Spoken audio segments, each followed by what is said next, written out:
কত ভক্তের দাঁড়িয়ে দাঁড়িয়ে মাধুপুরি করল।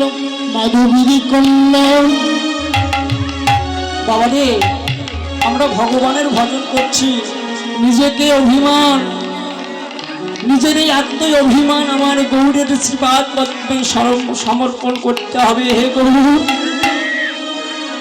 আমি যে তোমায় ডাকবো, আমি তোমায় ভালোবাসবো, আমি জানি আমি তোমার চরণে শত অপরাধ করেছি, কিন্তু হে গৌর, আমি জানি আমি শত অপরাধ করেছি। একজন পিতা মাতা যেমন সন্তানকে দূরে ঠেলে দেয় না, আমরা জানি আমরা যদি শত অপরাধ করি, আমরা যদি তোমার যুগল চরণ বক্ষে নিয়ে ধরতে পারি, আমাদের বিশ্বাস হে গৌর, তুমি আমাদেরকে তোমার চরণ থেকে দূরে ঠেলে দেবে না। ও বাবা, দেখেন আমাদের রঘুনাথ দাস ছিলেন, রঘুনাথ দাস, গোবর্ধন দাস বাবাজির পুত্র। গোবর্ধন দাস ছিলেন একজন রাজা।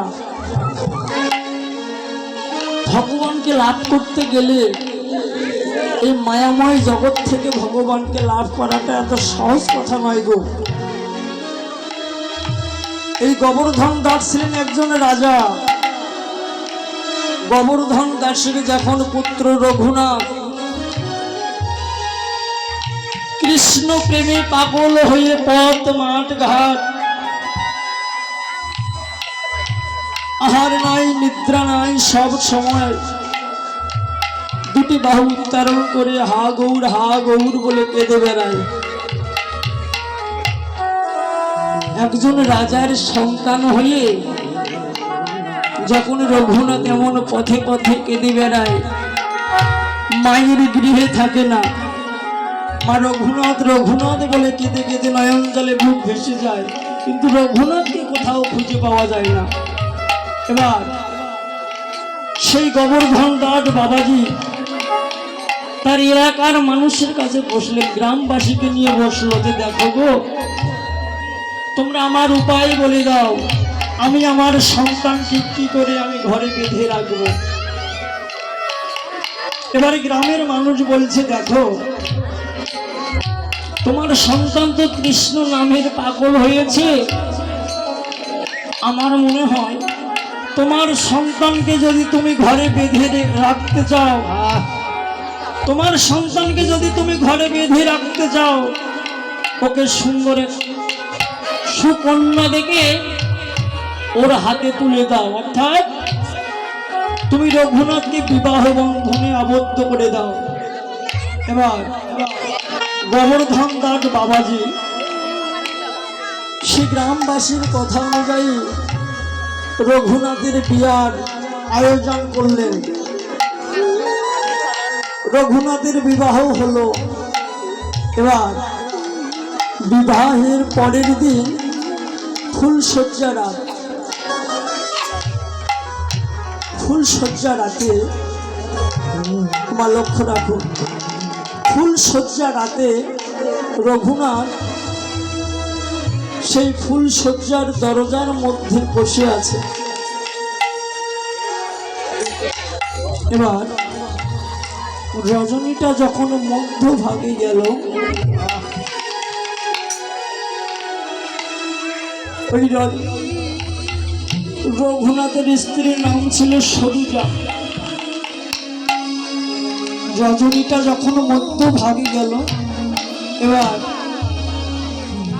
সরুজা দেখছে যে রঘুনাথের নয়ন দিয়ে বিগলিত অশ্রু ঝরে পড়ছে।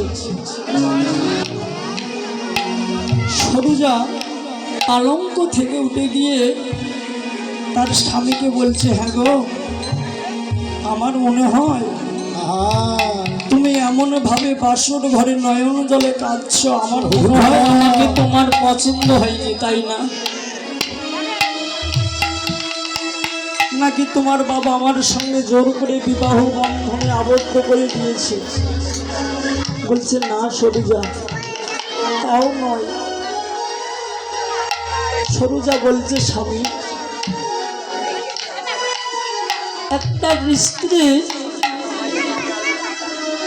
ফুল সজ্জার রাত্রিটা হলো জীবনের সব থেকে বড় রাত। আজ এই ফুল সজ্জার রজনীটা যেন কেটেই যাচ্ছে। তুমি সে রজনীর দরজায় বসে নয়ন জলে কাঁদছো। আমার মনে হয় আমাকে তোমার পছন্দ হয়নি। রঘুনাথ বলছে, দেখো সরিজা, তা নয়। বলছে সরিজা, তোমাকে আমি আজ এই বাসর ঘরে দুইটি প্রশ্ন করতে চাই, তুমি আমার প্রশ্নের উত্তর দেবে বলো। বলছে হ্যাঁ স্বামী বলো। বলছে সরিজা, যখন তুমি তোমার বাবার গৃহ থেকে আমার বাড়িতে এসেছো, তুমি এ বাড়ির কি? বলছে স্বামী, আমি তো অত শত জানি না। আমি গুরুজনদের বদনে শুনেছি একটা মেয়ে যখন বাবার বাড়ি থেকে স্বামীর বাড়িতে যায়, সে হয় ওই বাড়ির কুলবধূ। বলছে বাহ। বলছে সরিজা, আমি আর একটা প্রশ্ন করতে চাই। হ্যাঁ স্বামী বলো। বলছে সরিজা, তুমি এই গৃহের কুলবধূ, তাহলে তুমি আমার কি আর আমি তোমার কি? বলছে স্বামী দেখো, আমি তো অত শত জানি না। আমি যতটুকু জানি, আমি যখন এই গৃহে এসেছি, আমি জানি যে আপনি আমার স্বামী আর আমি আপনার সহধর্মিণী। যেই বলেছে সহধর্মিণী, এবার রঘুনাথ দাস সরুজার হাত চাপিয়ে ধরেছে। সরুজা, তুমি ঠিক বলেছ। আচ্ছা সরুজা, সহধর্মিণী মানে কি তুমি জানো? বলছে কেন স্বামী? স্বামীকে ধর্মের পথে পরিচালনা করা কি সহধর্মিণী বলে?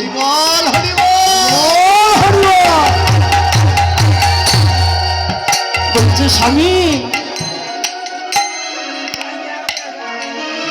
স্বামীকে ধর্মের পথে পরিচালনা করার নামই হচ্ছে সহধর্মিণী। বলছে সরুজা গো, তাহলে তুমি আমায় ধর্মের পথে পরিচালনা করো। সরুজাকে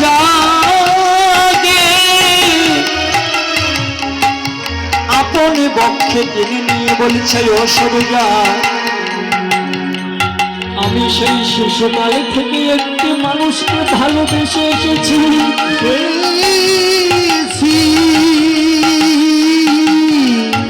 তুমি আমায় এই বাসরি রজনী হইতে তুমি আমার হাতটা ধরে আমাকে আমার ঘরের থেকে বাহির করে দাও। তুমি চেয়ে দেখো আমার পিতা কত শত প্রহরী দিয়ে আমায় রেখেছে।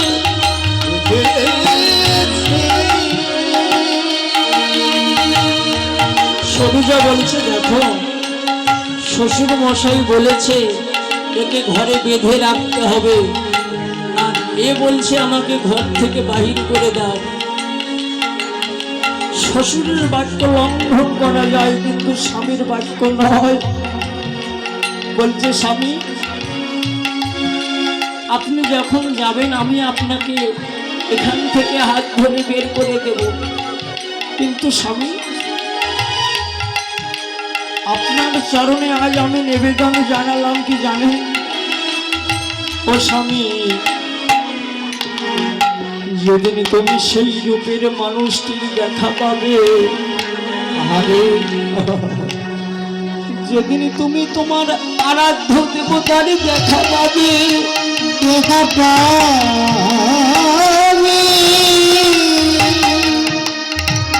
সেই আরাধ্য দেবতার চরণ ধরে কাঁদবে স্বামী, চরণ ধরে কাঁদবে স্বামী।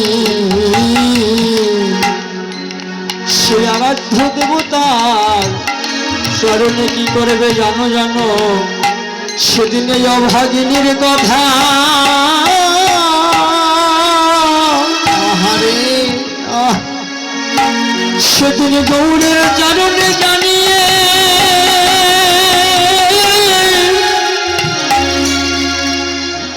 ওরে জানিয়ে দিও সেই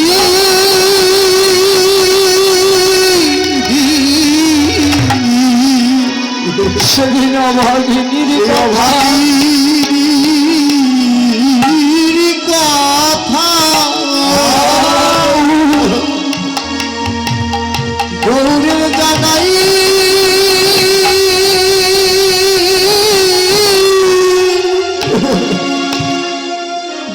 অরে জানাইয়ে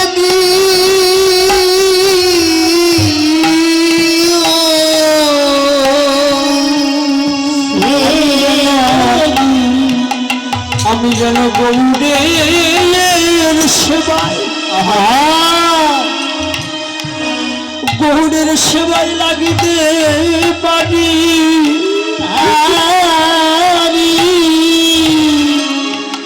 তুমি অভাগিনী কথা সেদিন করো ওরে কোনো সর ওরে সেদিন গৌরী গৌরের সেবাই সেবাই লাগিতে পারি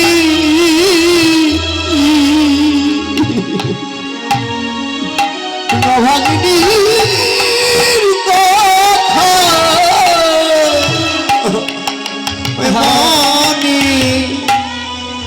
মনে রেখো আমি যেন গৌরের চরণ সেবাই চরণ সেবাই লাগিতে পারি সেদিন এই ভাগির কথা